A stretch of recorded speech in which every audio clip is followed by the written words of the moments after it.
Okay. Hi, my name is Diane Cambria. I live in Long Island, New York, and I'm assistant manager at an adult day center. Hi, I'm Kelsey Chalmers. I live in Orlando, Florida. I'm currently a BCABA at a nonprofit organization working with kids with developmental disabilities. Hi, I'm Heather Hill. I'm from Fort Wayne, Indiana. Currently, I'm an RBT at an autism center, and I work with children with autism. I also help train other RBTs on specific clients. Hi, my name is Erica Marney. I'm from New Brunswick, Canada. I work as a behavior consultant for a private agency with children and adults. Hi, my name's Amanda Rissmeyer. I live in Eastern North Carolina working with the Autism Society of North Carolina. I'm a program director that works with an after-school program, a summer camp, and an adult program serving school-age children and goes all throughout the lifespan. Okay, and we will begin our presentation on behavioral assessment of physical activity now. So like Heather said, the original study that we used is Behavioral Assessment of Physical Activity in Obese Preschool Children by Husky, Norman, and Larson in 2011. So this study included a combined intervention of goal setting, feedback, and reinforcement to increase physical activity. The participants in this study were two typically developing obese preschool children aged 4.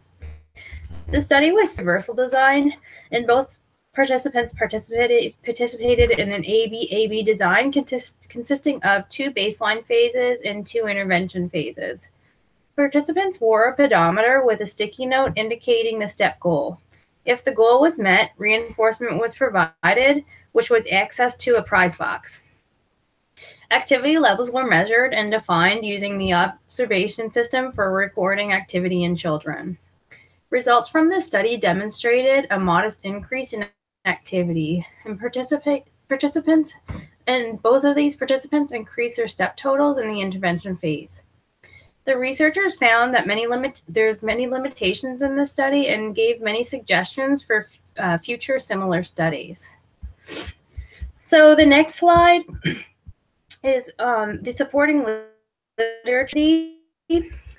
So this study involved components including obesity, physical activity, activity levels, self-monitoring, feedback, goal setting, and reinforcement. Since obesity is a prevalent issue, many studies, including ours, have examined approaches to weight loss and increasing physical activity. So according to Donaldson and Norman in 2009, obesity has become a leading cause of health problems in America. In their study, they used a package intervention consisting of self-monitoring and feedback and goal setting with obese adults. They found that increasing physical activity can help to combat obesity, and in their study, all 5 participants burned more calories during the intervention phase. Carolyn Flagel in 2008, the prevalence of overweight and obese boys and girls between 2 and 5 years of age is estimated to be around 8.5%, with less conservative estimates placing the prevalence at 24%. Decreased physical activity and participation in sedentary behaviors have been suggested as causes of obesity.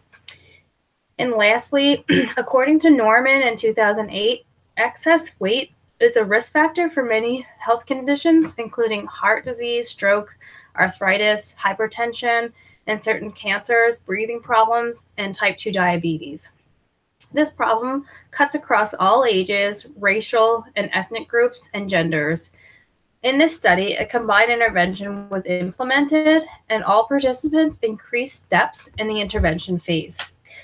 This study, among many others, determined that combined interventions, like the one used in the original study, are effective at increasing step totals. So the next slide is going to cover supporting literature around activity guidelines. So for children, the Center for Disease Control and Prevention recommends a minimum of 60 minutes of physical activity each day. This type of physical activity should include moderate intensity, for example, like brisk walking, or vigorous intensity activity like running. Vigorous intensity activity, aerobic activity, is recommended to be at least 3 days per week for children.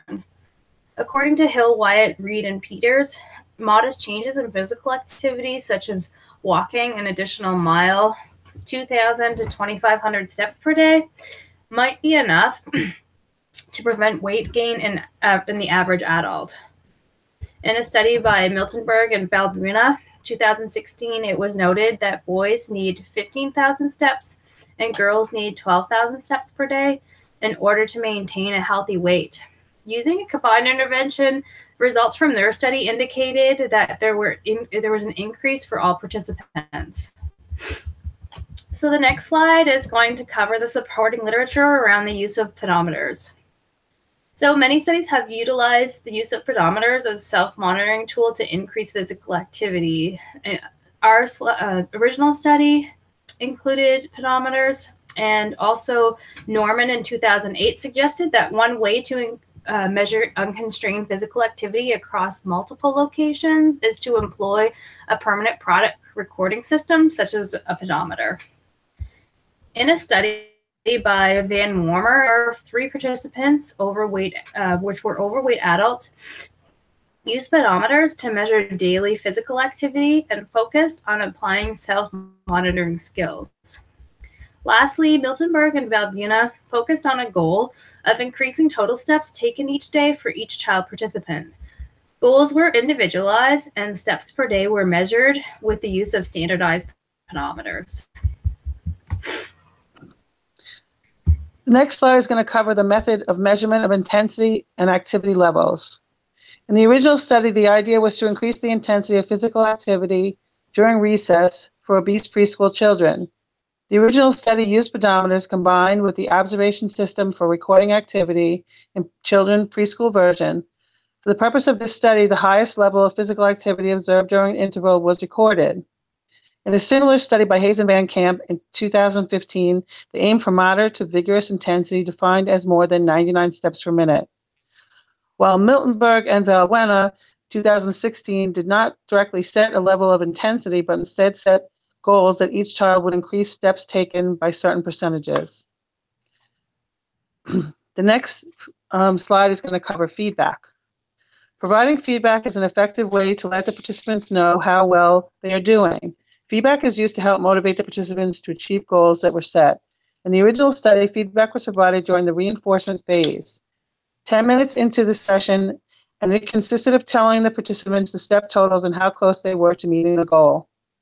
Within the research conducted by Hayes and Van Camp 2015, at the end of each session, participants were praised when they met their goals. Otherwise, they were encouraged to try again. In a study by Miltenberger and Valbuena, 2015, feedback was given at the end of the day. Feedback was based on the number of steps taken for the day and if a reward was earned. The next slide is going to cover reinforcement.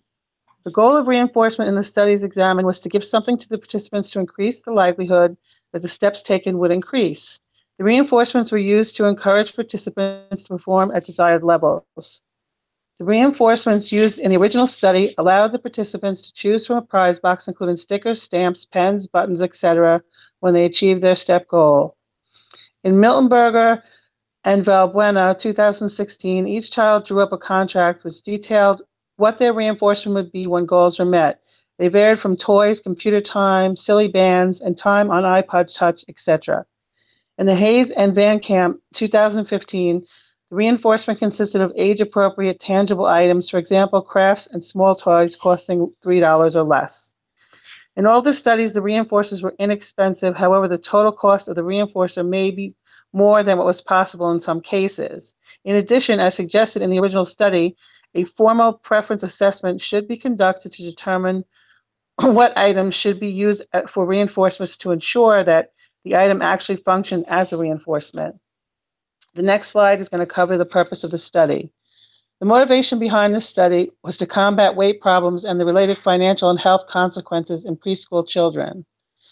The purpose of this study was to see if the activity data recorded using the observation system for recording activity in children preschool version would be on par with the activity data recorded when using a pedometer.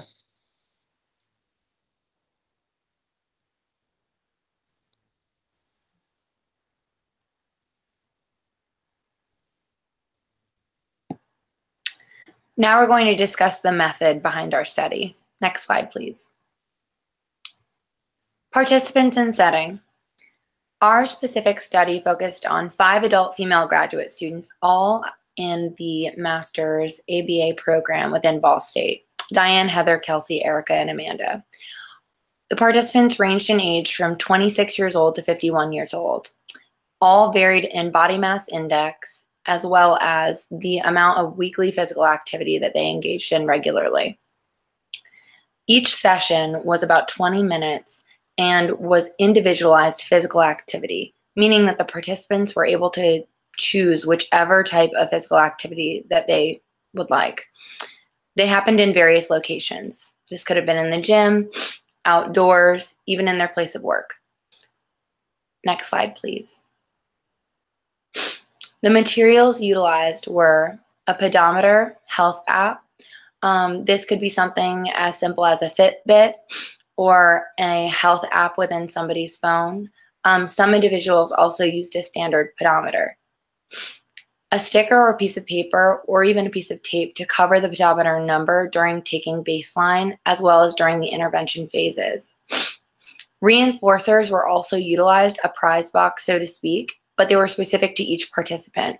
These could include things like stickers, little things like iPad time, manicures, Netflix time, whatever was engaging for these participants.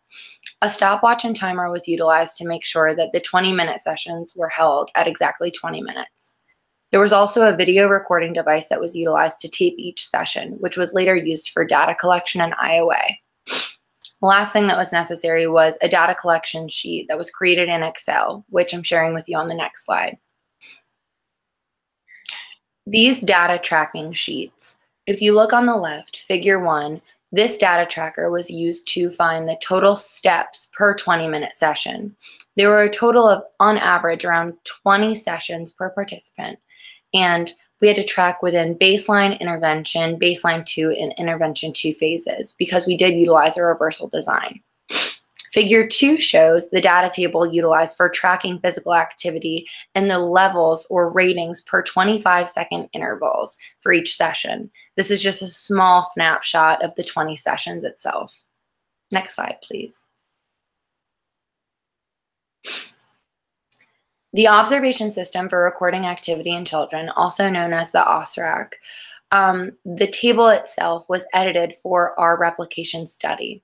If you look at the levels on the left-hand side of Table 1 or Figure 3, you'll see Level 1 was stationary or motionless, Level 2 was stationary with limb or trunk movements and slow or easy movements, and Level 3 was moderate movements, including fast movements. The observers and the participants were trained and were able to identify the levels of activity and give the correct coding. Although the system was utilized to code the activity levels of children, specifically preschool children, it was easily transferable into using it for adult-specific exercise activities. We made sure that each person who was collecting IOA data, as well as the participants themselves, as they were doing self-reporting, were well trained in understanding how to utilize this tool. We used examples like below. Running and jogging was a Level 3. Leisurely walking, a Level 2.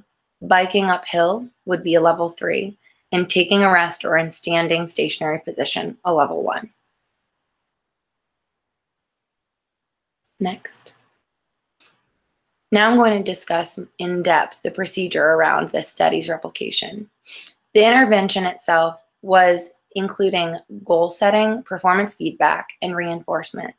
This reversal design was used to track the variation of rate and physical activity with each participant. Within the baseline phase, each participant was wearing their pedometer or tracking device, their phone, or like I said, there was some variation between participants, and they wore it for the entire 20-minute activity. These activities, again, I said, were based off of the choices of each participant. And a video camera or recording device was set up to capture the activities themselves. This, for some, was done with a video camera that was set up in front of a treadmill, or for some people who chose to do a walk, videotaping their feet in motion for the entire 20-minute session. Pedometers were kept covered during the baseline phase, and no goals or consequences were deemed for any activity that was performed. After 20 minutes were complete, each participant were to record their total number of steps. Not only did they track this in their Excel spreadsheet, but they also photo documented it. Participants also reviewed their video footage from their activity and recorded it specific to the OSRAC levels with each 25-second interval. Next. Throughout the intervention phase, there were a lot of crossover and similarities. Each participant was still found wearing their pedometer or their tracking device for their full 20-minute session. This was, again, a choice, whatever physical activity. It was a choice per participant, and it was deemed necessary to videotape and record the entire 20-minute session. Before each session actually began, though, during the intervention phase, a performance goal was calculated. And this was then written on the sticker or Post-it note or piece of tape that was placed over the pedometer. The performance goals were calculated by taking the 5 most recent step totals and arranging them in ascending order from least to most. The third value, or the value in the middle, was chosen to be the performance goal. In my example, I used 100 steps, 110, 120, 130, 140. Right in the middle, you found your performance goal, which would have been selected as 120 steps. After 10 minutes of the session in passing, the total step number was glanced at by the participant. The lifted tape or the sticky note that had the number of the goal on top of it was removed so that the participant was motivated and able to see where they were at in their total and if they were on track to achieve their goal. Participants then recorded their total number of steps at the end of the activity or took a photograph of it. Each participant reviewed their video footage again, giving their scorings for their levels of activity using the OSRAC scale per 25-second intervals again. Then they compared the total number of steps during that session to their performance goal. If they were able to reach it, then a reward was given and their goal was met. If their goal was not met, then the participant was just encouraged to try again for the next one. Next slide. Now I'm going to talk with you a bit about reliability. For our study, in our observer agreement data was collected 1 session per phase throughout our ABA design, which gives us a total of 20% of all sessions. Observers tracked the number of steps as well as the OSRAC levels per 25-second intervals each session. This was done through reviewing the video and the photo evidence from the participation in activity. A 20-minute video as well as a screenshot or a photo of the pedometer itself. The calculation was done by number of agreements divided by the total number of agreements plus disagreements times 100. The mean agreement scored for the total steps IOA-wise for this entire group and individually for each participant was 100%. The mean agreement scored for the activity level ratings of IOA for on average as well as individually for each participant was 100%. Next slide. Shifting gears to talk more about treatment fidelity. There is a sample checklist within this slide that I'm going to review with you. Group members and observers were trained, and we met weekly to ensure a high rate of treatment fidelity was maintained across every participant in every session that was conducted. The first step, actually, let me first speak on all of the steps. If you look to the right of each step, there's a yes and no area. Each individual had to go through and mark, yes, this step was done, or no, it was not. If it wasn't complete, then the group had to re-meet and discuss what had to be changed for the next session. In step 1, intervention was to take place daily. 2, the first 5 days, participants had to wear their pedometer with their screen fully covered. 3, total steps were recorded at the end of every session. 4, after the initial first 5 days, then goals were written out on the sticky note and placed over the pedometer. Step 5, participants started the 20-minute timer. Step 6, After 10 minutes had elapsed during the intervention phase, participants' notes and step goals, as well as the pedometers themselves, were reviewed. Step 7, recording the data and the steps at the end of the session. Step 8, record momentary time sampling data through reviewing the videos.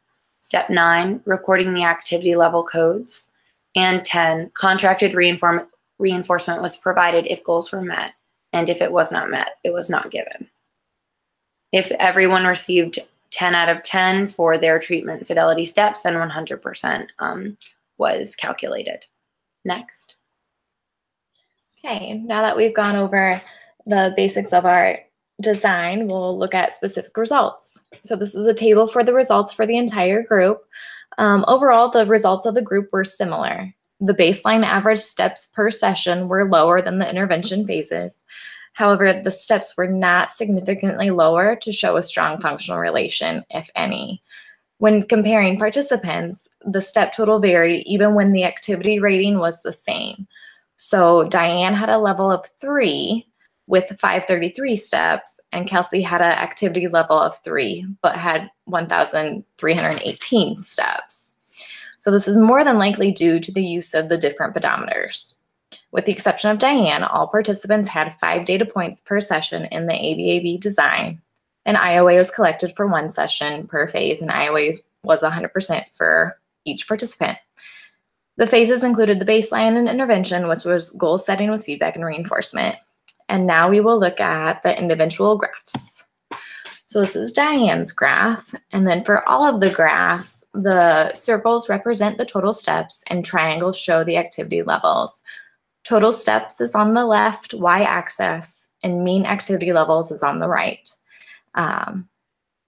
So in Diane's graph, she was the only participant to use that traditional pedometer, and her total steps ranged from an average of 452 to 533. She had the lowest steps, but had similar activity levels when compared to the other participants. There was a slight increase in level during the goal setting, feedback, and reinforcement phase than baseline, but there was no clear increasing or decreasing trend for any of the phases, showing stability in her data. I'll give you a few seconds to just look at the graph.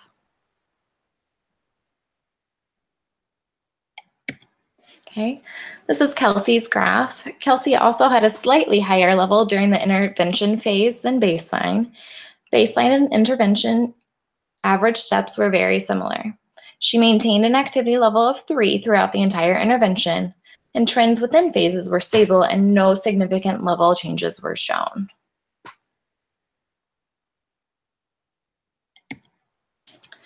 This is Heather's graph. This is mine. I also had slightly higher steps during intervention than baseline. My data remained stable for all the phases. I did increase my activity level in the last intervention phase to 2.5. I ran for 10 minutes and then walked for 10 minutes during the last four sessions, which attributed to my increase in the steps.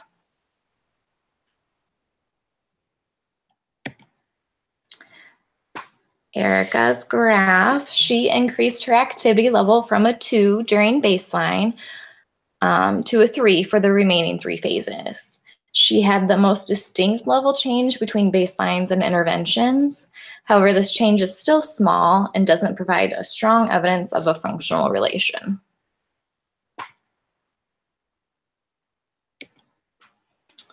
Amanda had a very similar activity pattern to Erica, starting at level 2 and then maintaining that activity level of 3 for the remainder of the phases.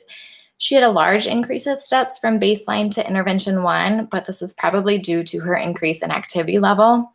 The data did show stability for all phases and a slight level increase during intervention phases.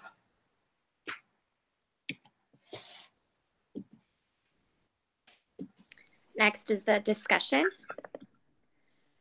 As we stated previously, there were several limitations to this study, and we came across those in our replication of the study as well. The first being time constraints. So due to the short duration of the study and short durations of each phase, stronger differences may have been produced given lengthier intervention phases. So for example, each phase was only 20 minutes, and the duration of the study was really only a few weeks. So given more time, we might have seen a more dramatic change in behaviors. Next is the use of different pedometers and tracking devices.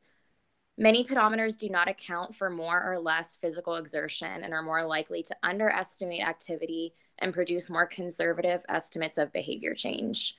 It also made a difference, the fact that everyone used a different kind of pedometer, so we had to take that into account as well. Another limitation is reinforcers and use of preference assessments.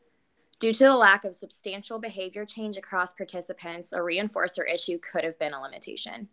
Preference assessments may have needed to be conducted more frequently throughout intervention phases to produce desired behavior changes.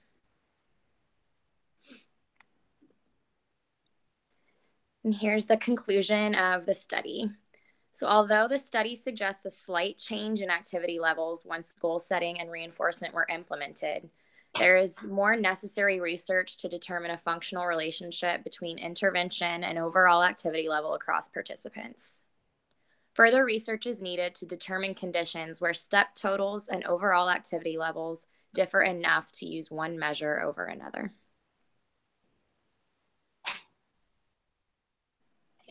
Feel free to pause this presentation to review our references. We appreciate you listening to our presentation.